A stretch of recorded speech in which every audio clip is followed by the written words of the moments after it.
अब हम इसका तीसरा सवाल देखेंगे। सबसे पहले सवाल पढ़ेंगे। अभाज्य गुणनखंड विधि द्वारा निम्नलिखित पूर्णांकों के HCF और LCM ज्ञात कीजिए। HCF मस और LCM लस निकालना है अभाज्य गुणनखंड विधि से। तीसरा सवाल, इसमें तीसरे में 3 सवाल है। तो देखिए तीसरा का पहला है 12, 15, 21। 12, 15 और 21 है। सबसे पहले इसका अभाज्य गुणनखंड निकालना है, उसके बाद HCF और LCM निकलेगा। तो सबसे पहले तीनों का अलग अलग अभाज्य गुणनखंड करते हैं। सबसे पहले 12 का लेते हैं। किससे कटेगा? सबसे छोटा अभाज्य संख्या 2 है, 2 से काटिए, 2 से कट जाएगा। 2 छक 12, फिर 2 से कटेगा, 2 3 6। अब 3 2 से नहीं कटेगा, अब 3 3 से कटेगा। अंत में 1 आ गया तो अब छोड़ देंगे इतने पर। अब अगला देखेंगे 15 है। 15 2 से नहीं कटेगा, 3 से कटेगा। 3 5 15। अब 5 5 से ही कटेगा, 1 बार जाएगा। अगला है 21। 21 2 से नहीं कटेगा, 3 से कटेगा। 3 7 21 और 7 7 से ही कटेगा, 1 आ गया। अब तीनों को लिखेंगे एक बार। 12 12 का अभाज्य गुणनखंड क्या है? 2 2 3, 2 2 3। इसी प्रकार 15 का 3 गुणे 2 5, 3 गुणे 5। 21 का क्या है? 3 गुणे 7, 3 गुणे 7। ये हम अलग अलग तीनों का अभाज्य गुणनखंड निकाल लिए हैं। अब इसका मस देखना है लस। तो मस और लस जैसा कि आप पिछले सवाल में देख चुके हैं एक बार, उसी प्रकार देखिए। HCF LCM। पिछले सवाल में मस और लस निकालना भी था और जांच करना था। इसमें जांच नहीं करना है, बस निकालना है। तो HCF क्या होता है? जो सब में कॉमन हो, उभनिष्ठ हो। तो कॉमन आपको क्या दिख रहा है? 2 कॉमन है? नहीं। 3 है, एक कॉमन। 3 कॉमन है तो 3 ले लेंगे। 5 कॉमन नहीं है, 7 कॉमन नहीं है। HCF में सिर्फ कॉमन वाली संख्या लेते हैं, तो 3 एक ही है। इसका मतलब इन तीनों संख्याओं का HCF 3 आएगा। LCM में क्या करते हैं? जो संख्या सबसे ज़्यादा बार आई होती है किसी में, वो ज़्यादा बार को लेते हैं, और जो संख्या किसी में भी ना उसको भी लेते हैं। जैसे 3 इसमें एक ठो है, इसमें एक ठो है, इसमें एक ठो है, एक ठो है तो एक ही ठो लेंगे। उससे पहले 2 को ले लेते हैं। 2 इसमें 2 ठो है, इसमें नहीं आया, पहले 2 को ले लो। 2 2। 3 एक ही बार आया है। 5 एक ही बार आया है सिर्फ इसमें, उसको भी लेंगे। जो किसी में भी नहीं आता उसको भी लेते हैं। गुणे 7, आपस में सबका गुणा कर दीजिए, लस हो जाएगा। 2 2 ठो रहेगा, 3 एक ठो रहेगा, 5 1 7 एक ठो, सही है। 2 दूना 4, 4 3 12, 12 5 60। 60 का गुणा 7 में करिए, 7 6 42, 420। 420 ये आपका मसा का रहा और ये आपका लसा रहा। ये तीसरे का पहला सवाल है। तीसरे का पहला सवाल। अब हम देखेंगे तीसरे का दूसरा सवाल। दूसरा है 17, 23 और 29। दूसरा 17, 23 और 29। इसमें भी वही काम करना है, पहले अभाज्य गुण। अच्छा, इसमें ध्यान देखिए, इसमें 17, 23, 29 तीनों ही अभाज्य संख्या है, तो इसका गुणनखंड ज़्यादा करने की जरूरत नहीं है। फिर भी एक बार लिखेंगे। इस 17 का 17 से ही भाग जाएगा, क्योंकि 17 खुद अभाज्य संख्या है, एक बार जाएगा। उसी प्रकार 23, ये भी एक बार जाएगा, 23 से ही सिर्फ। उसी प्रकार 29, ये भी एक बार 29 से ही। 29 क्योंकि तीनों अभाज्य संख्या थे तो तीनों अभाज्य संख्या से काट दिए। अब एक बार लिख लीजिए, 17 क्या होगा, एक ही बार 17 है, और 23 ये भी एक ही बार है, 29 ये भी एक ही बार है। इसमें आप गुणा 1 लगा सकते हैं क्योंकि एक सभी में गुणा रहता ही है। आप लिखिए मत लिखिए। अब इसी तरह करिए HCF। HCF जो सब में घनिष्ठ हो, तो घनिष्ठ में सब क्या दिख रहा है, 1। तो इन तीनों संख्याओं का मौसा क्या हो जाएगा, 1 ले लीजिए, इसका आंसर हो गया। एलसीएम में क्या करते हैं कि जो संख्या किसी में भी ना हो उसको भी लेते हैं, उपनिष्ठ वाला भी लेते हैं। उपनिष्ठ में ध्यान देना है, सबसे ज़्यादा वाला लेते हैं। इसमें एक ही उपनिष्ठ हम देख सकते हैं, और 17, 23, 29 किसी में भी नहीं, तो इनका तीनों का आपस में गुणा करेंगे। और एक आप लिखिए मत लिखिए, एक का गुणा जिसमें करेंगे वही आता है। तो 17 गुणा 23 गुणा 29, इसका आपस में गुणा कर लीजिए। आपस में चलिए गुणा कर लेते हैं। 17 में 23 का पहले गुणा कर लीजिए, तो 3 सते 21 हाथ से लगा दो, 3 एकम 3, 3 2 5। अब 2 का गुणा करिए, 2 सते 14 हाथ से लगाए, 2 1 3, 1 5 4 9 3। अभी 29 का करना है, 2 9, 9 एकम 9, 9 9 81 यहाँ से लगा 8, और 9 त्रिक 27, 27 में जोड़िए 8, 27 और 8 35, 27 8 35 सही है। 2 का 2 एकम 2, 2 9 18 हंसे लगा 1, 2 3 6 7, सबको जोड़ दीजिए। 9 3 8 5 13, 10 1 11, इसका आएगा 11 33 9।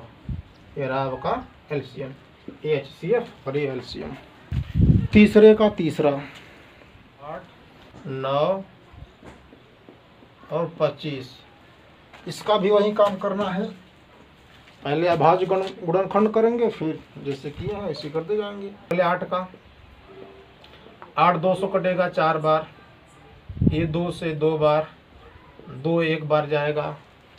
9 का करिए, ये 3 से जाएगा, 3 त्रिक का 9, 3 एकम 3। 25 का करिए, ये 5 से जाएगा, हो गया। सब में एक एक बार लास्ट में आ गया। अब फिर से देखिए, 8 को 2 3 बार है, 1 2 3। 9 के लिए 3 2 रहेगा, 1 2।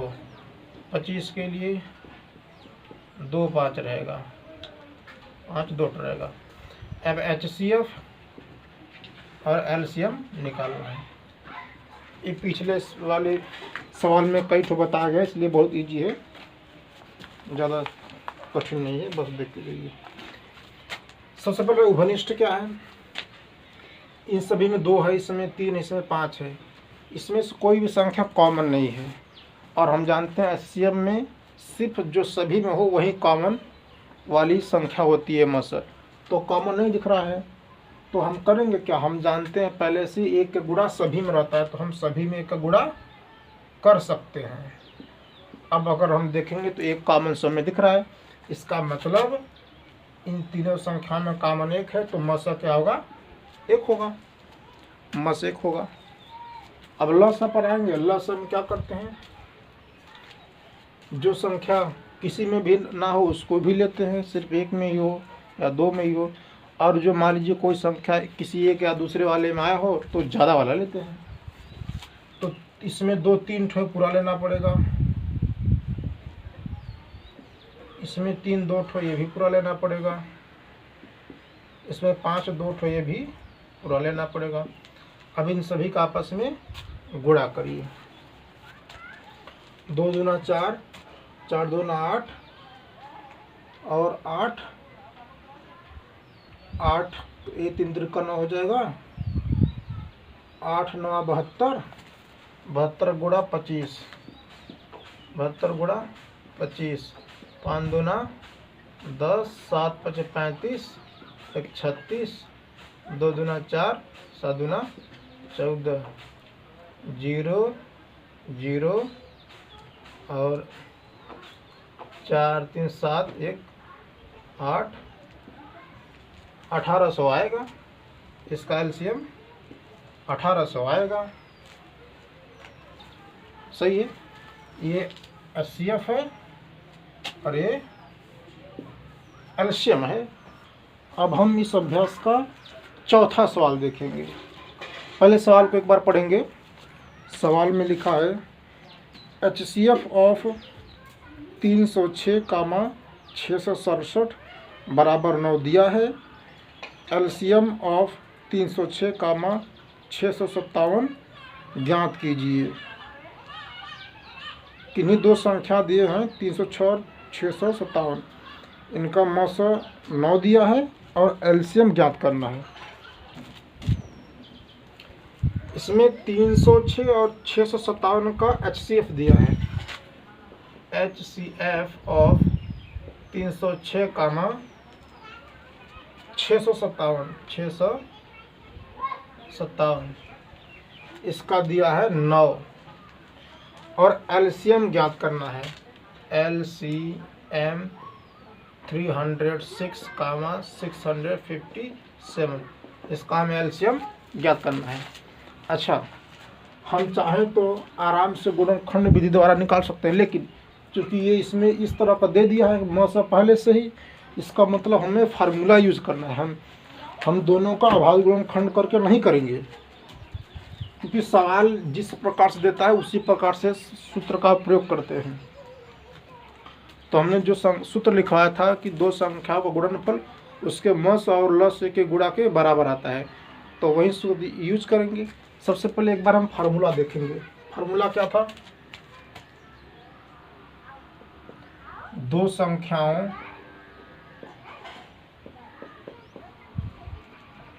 का गुणनफल बराबर होता है उन्हीं दोनों संख्याओं के लस और मस। मतलब एचसीएफ ए और बी गुणा एलसीएम ए और बी का। यहाँ पर ए और बी हमारा ये है, ये ए है, ये बी है। 306 को ए समझेंगे और 657 को बी समझेंगे। अब हम इसी फार्मूले में उसको रखेंगे।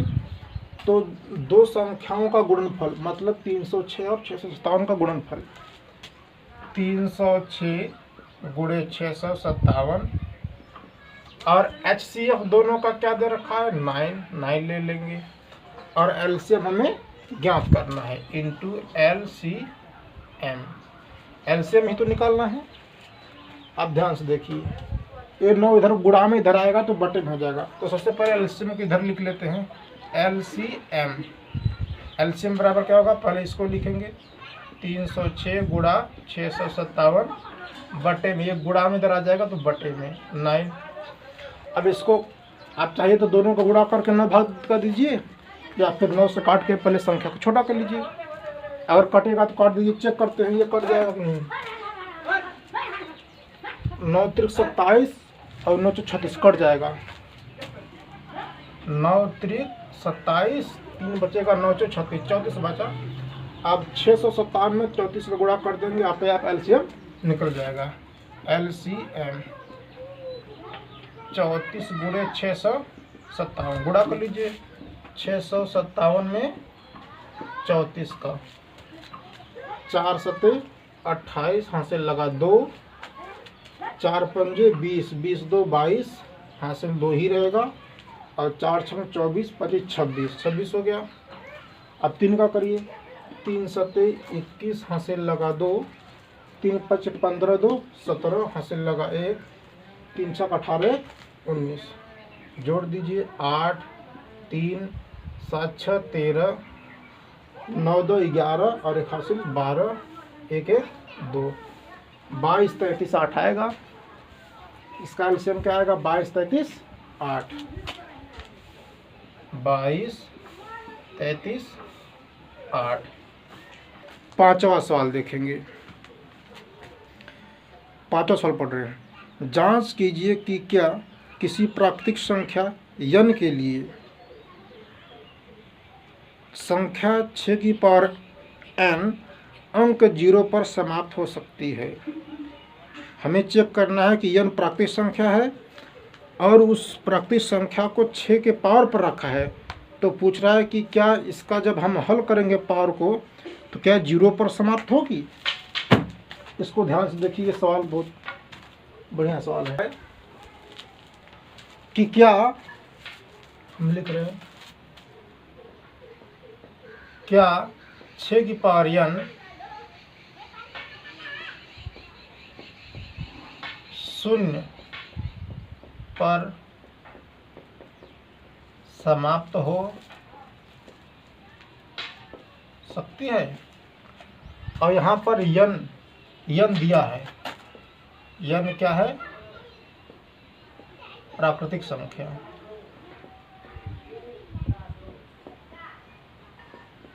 n क्या है? प्राकृतिक संख्या। प्राकृतिक संख्या का मतलब आप लोग को पता है जो 1 से शुरू होती है। तो 6 पर हमने पावर n लगाया तो पूछा है क्या इसको जब हल करेंगे अंत में तो क्या 0 पर समाप्त होती है। आप लोग एक चीज़ ध्यान दीजिए, कोई संख्या 0 पर तभी समाप्त होती है कि अगर हम उसका अभाज्य गुणनखंड करें और उसके अभाज्य गुणनखंड में कम से कम 1 ठो 2 आना चाहिए और 1 ठो 5 आना चाहिए। ज़्यादा भी हो सकता है, 2 भी ज़्यादा हो सकता है, 5 भी ज़्यादा हो सकता है, लेकिन में कम से कम 2 1 ठो आना चाहिए और 5 भी 1 ठो आना चाहिए। कहने का मतलब अभाज्य गुणनखंड करें तो उसमें 2 गुणा 5 1 ठो आना ही चाहिए।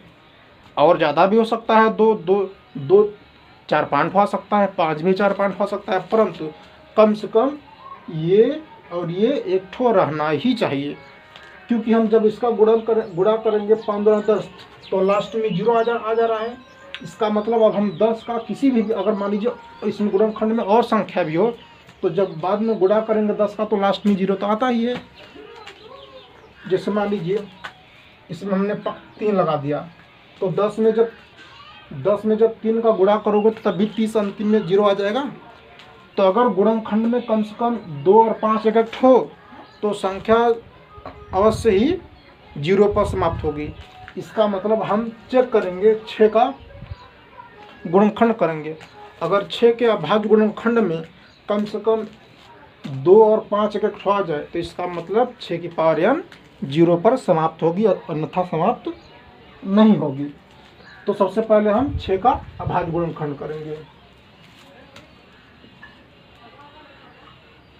काटिए 2 3 6 और 3 एकदम 3। यहाँ हमारा 6 कितना आ रहा है? 2 गुणा 3। इसमें ध्यान से देखिए 2 1 ठो तो है परंतु 5 एक भी नहीं है। तो क्या ये संख्या 0 पर समाप्त होगी? बिल्कुल नहीं। समाप्त होने के लिए 2 गुणा 5 1 ठो कम से कम होना ही चाहिए। इसका मतलब ये 0 पर समाप्त नहीं होगी। तो इसको लिखेंगे कैसे?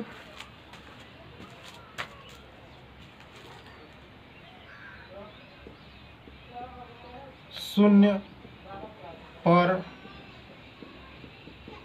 समाप्त होने के लिए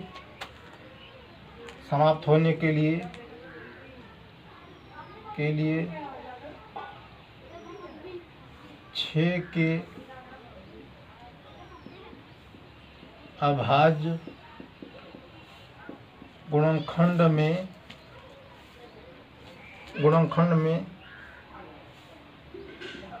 कम से कम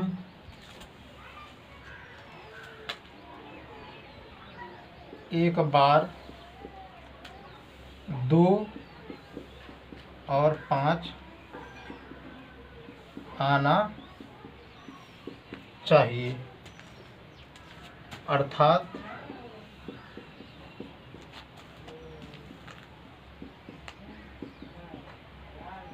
गुणनखंड में 2 की पावर m इंटू 5 की पावर n के रूप का होना चाहिए, जो कि नहीं है, जो कि नहीं है, जो कि नहीं है। अतः 6 की पावर n शून्य पर समाप्त नहीं होगी। ठीक, इसको ज़्यादा हल करने की आवश्यकता नहीं, इसमें लिखने का काम था। शून्य पर समाप्त होने के लिए 6 के अभाज्य गुणनखंड में कम से कम एक बार 2 और 5 आना चाहिए, अर्थात गुणनखंड में 2 की पावर m और 5 की पावर n के रूप का होना चाहिए, जो कि नहीं है। मतलब 2 गुणे 5 इसमें नहीं दिख रहा है, 2 तो है पर 5 नहीं है, 3 है। 3 तो रहे या न रहे उससे नहीं मतलब है, इसलिए 6 की पावर n शून्य पर समाप्त नहीं होगी। आप इतना अगर लिख देंगे तो बिल्कुल आंसर सही रहेगा। आप इसको ध्यान से देखिए और लिख लीजिए और समझिए, इसको 2-3 बार दोहरा लीजिए सवाल को, क्योंकि ये सवाल बहुत से बच्चे एक बार देख लेते तो बाद में भूल जाते, इसको 2-3 बार दोहराइए। अगला सवाल 6ठा है। पहले सवाल को पढ़ते हैं। इसमें लिखा है कि व्याख्या कीजिए कि 7 गुणे 11 गुणे 13 प्लस 13 और 7 गुणे 6 गुणे 5 गुणे 4 गुणे 3 गुणे 2 गुणे 1 प्लस 5 भाज्य संख्याएं क्यों हैं। मतलब भाज्य संख्या है पर सिद्ध करना है बस कि क्यों है। सवाल में पहले से भाज्य संख्या बस बताना है कि क्यों है। चलिए, इन दोनों को बताना है कि ये क्यों भाज्य संख्या है, मतलब भाज्य है बस बताना है क्यों। तो हम पहले बता चुके हैं, अगर किसी संख्या का अभाज्य गुणनखंड करें और उसके अभाज्य गुणनखंड में एक और स्वयं के अलावा कोई और भी संख्या आ जाती है तो इसका मतलब वो भाज्य संख्या है। अगर गुणनखंड में सिर्फ एक हो और वो संख्या स्वयं हो तो इसका मतलब वो अभाज्य है। तो हम क्या करेंगे, एक बार इसको हल कर लेंगे, उसके बाद देखेंगे कि अंत में अभाज्य गुणनखंड में इसका कैसा आ रहा है। तो चलिए देखते हैं, पहले इसको देखते हैं। अच्छा, इस सवाल में आप ध्यान से देखिएगा तो इसमें 13 उभयनिष्ठ दिख रहा है, क्योंकि यहाँ पर प्लस है, ये दोनों तो गुणा का चिन्ह है, यहाँ पर 13 है प्लस करके, तो 13 इसमें से कॉमन है तो कॉमन निकालो बाहर। क्या बचेगा, यहाँ 7 बचेगा, गुणा 11 बचेगा, ये तो बाहर चला गया 1 बचेगा, प्लस ये भी बाहर चला गया 1 बचेगा। इसको हल करिए, 11 सते 77, 1 से तो मतलब नहीं, 1 गुणा जिसमें करेंगे वहीं आएगा, प्लस 1 जोड़ दीजिए, 77 में जोड़िए 78। यहाँ पर ध्यान से देखिए, इस संख्या का हम जब गुणा करेंगे, अगर हम टोटल इस 13 का गुणा 78 में कर लेंगे तो 78 में, अगर हम मतलब 13 का 78 में जब गुणा कर लेंगे तो इसका पूरा डिटेल पूरा आंसर आ जाएगा। तो 78 में 13 का भी भाग जाएगा, 13 और 78 का गुणा कब जब करेंगे तो उस संख्या में 13 का भी भाग जाएगा और 78 का भी जाएगा और 1 का भी जाएगा। इसका मतलब इस जो गुणा करने की संख्या आएगी उसमें 1 का भी भाग जाएगा, स्वयं का भी भाग जाएगा, 13 का भी जाएगा, 78 का भी जाएगा और संख्याओं का भी जा सकता है। इसलिए यह क्या है, भाज्य संख्या है। तो यहाँ पर लिख दीजिए, यह 2 से अधिक संख्याओं से विभाजित है, अतः यह भाज्य संख्या है। क्योंकि इस संख्या में 1 का भी भाग जाएगा, इस पूरे में स्वयं से तो जाएगा ही, और 13 से भी जाएगा, 78 से भी जाएगा, 2 से भी जाएगा, इसलिए यह भाज्य संख्या है। क्योंकि इसके अभाज्य गुणनखंड में एक और श्रृंखला और भी संख्या है। इसी प्रकार से इसको चेक करेंगे। इसमें आप ध्यान से देखिए, इसमें 5 कॉमन दिख रहा है, इधर सब में गुणा, यहाँ प्लस करके 5 है। तो इन सभी में 5 कॉमन है, तो 5 को ब्रश लिए सेम इसी प्रकार करेंगे। 5 को बाहर करिए, यहाँ पर 7 बचेगा, 6 बचेगा, 5 तो चला गया, 4 बचेगा, 3 बचेगा, 2 बचेगा, 1 से मतलब नहीं है, प्लस 5 उधर गया तो 1 बचेगा, क्योंकि 1 का गुणा जिसमें करेंगे वही आता है। चलिए 5 गुणा करिए, 7 छंग 42, 7 छंग 42 हो गया। इधर 4 तें 12, 12 दूना 24 हो गया। 7 छंग 42, 4 तें 12, 12 दूना 24, गुणा कर लीजिए। 4 दूना 8, 4 चौ 16, 2 दूना 4, 4 दूना 8, जोड़िए 8, 6 4 10, 8 1 9 1 10, 1008 आएगा। 42 गुना कितना होता है? 84, सही है। 8 6 4 10, 8 1 9 10, सही है। तो 1008 प्लस 1 5 गुणे 1008 में 1 जोड़िए 9। सेम आप ध्यान से देखिए, अगर इन दोनों का गुणा कर देंगे तो उस गुणा में जो गुणनफल आएगा, उस गुणनफल में 5 का भी भाग जाएगा, 1009 का भी जाएगा, स्वयं का भी जाएगा, 1 का भी जाएगा। इसका मतलब इसमें 2 या 2 से अधिक संख्याओं का भाग जा रहा है, 2 से अधिक संख्याओं का भाग जा रहा है। तो इससे में यही लिखिए, यहाँ 2 से अधिक संख्याओं से विभाजित है, यह 2 से अधिक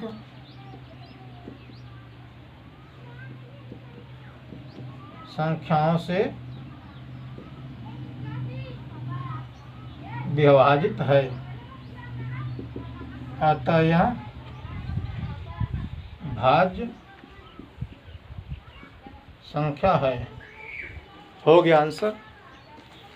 अगर किसी संख्या में एक और सेम कलम किसी और से भाग जाता है तो इसका मतलब वो भाज्य है। तो दोनों संख्या भाज्य है, बस इसको दिखाना था, पहले से किताब में दिया था, बस दिखाना था भाज्य। तो आप उतार लीजिए, इसको आप रिवीजन करिएगा बार बार। अंतिम सवाल पढ़ेंगे। किसी खेल के मैदान के चारों ओर एक वृत्ताकार पथ है, मतलब गोला में मार्ग है मैदान के चारों ओर। इस मैदान का एक चक्कर लगाने में सोनिया को 18 मिनट लगते हैं। एक सोनिया लड़की है, उसको उस गोले का चक्कर लगाने में पूरा 18 मिनट का टाइम लगता है, जबकि इसी मैदान का एक चक्कर लगाने में रवि को 12 मिनट लगता है। उसी रास्ते को, गोला का रास्ते को तय करने में रवि को 12 मिनट का टाइम लगता है, मतलब कम टाइम लगता है। सोनिया को 18 मिनट ज़्यादा लगता है, मतलब 6 मिनट ज़्यादा टाइम लगता है। मान लीजिए वे दोनों एक ही स्थान और एक ही समय पर चलना प्रारंभ करके एक ही दिशा में चलते हैं। कितने समय बाद वे पुनः प्रारंभिक स्थान पर मिलेंगे? पहले इसको मिटाएंगे, ध्यान से देखिएगा। एक वृत्ताकार मार्ग है, इस मार्ग पर किसी एक स्थान से सोनिया भी दौड़ रही है और उसी जगह से रवि भी दौड़ रहा है। तो सोनिया को एक पूरा चक्कर लगाने में 18 मिनट का टाइम लगता है, जबकि रवि को उसी चक्कर लगाने में उसी उतना ही 12 मिनट लगता है। अगर एक दोनों को एक साथ यहाँ से दौड़ा जाए, मान लीजिए बिंदु ए से दौड़ा जाए, अगर रवि और सोनिया को एक बिंदु दौड़ा जाए तो रवि तो कम टाइम लगता है, इसका मतलब वो जल्दी से तय कर लेगा एक चक्कर, सोनिया को मतलब पीछे ही रह जाएगी। तो सवाल में पूछा कि ऐसा कौन सा टाइम है जब वे दोनों दौड़ते दौड़ते पुनः उसी जगह पर आ जाएंगे जहाँ से शुरू किए रहेंगे, क्योंकि पहली चक्कर में तो रवि पहुँच जाएगा तो सोनिया इधर ही रह जाएगी। तो इसी चक्कर लगाते लगाते कितने मिनट बाद वो दोनों यहीं पर आकर एक साथ पहुँचेंगे। तो एक साथ पहुँचेंगे, उसके लिए हमें 18 और 12 है, 18 और 12 का एलसीएम निकालना पड़ेगा। आप 18 और 12 का एलसीएम निकाल दीजिए, आंसर आ जाएगा। तो 7वां है।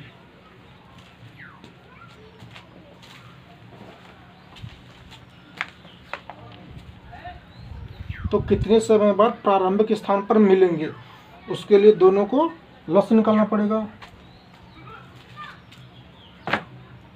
तो 12 और 18 का एलसीएम निकाल दीजिए। 12 और 18 का एलसीएम, चलिए 12 का गुणनखंड करिए, क्या होगा 2, फिर हो जाएगा 2 गुणा 3, यही होगा। अब निकाल के चेक करेंगे, यही आएगा। 2 गुणा 4 हैं 12, 18 का कर लीजिए, 2 3 3, चेक कर लीजिए, 3 त्रिका 9 दूना 18, सही है। अच्छा एलसीएम निकालना है, एलसीएम में क्या होता है, जो संख्या ज़्यादा बड़ा तो उसको लेते हैं। इसमें 2 2 है, इसमें 2 1 है, तो ज़्यादा वाला लेंगे 2, सही है। इसमें 3 1 है, इसमें 2 है, तो ज़्यादा वाला लेंगे, गुणा कर दीजिए। 2 दूना 4, इसका 3 त्रिका 9, 9 चौक 36, 36 मिनट। मतलब सानिया और रवि अगर दोनों दौड़ते रह जाएंगे तो 36 मिनट बाद वे दोनों फिर से उसी जगह पे आ जाएंगे जहां से दौड़ना शुरू किए थे, 36 मिनट पर। तो ये रहा सात्विक आंसर। ये मैदान है, जानिए मैदान का मार्ग है, मार्ग, ठीक।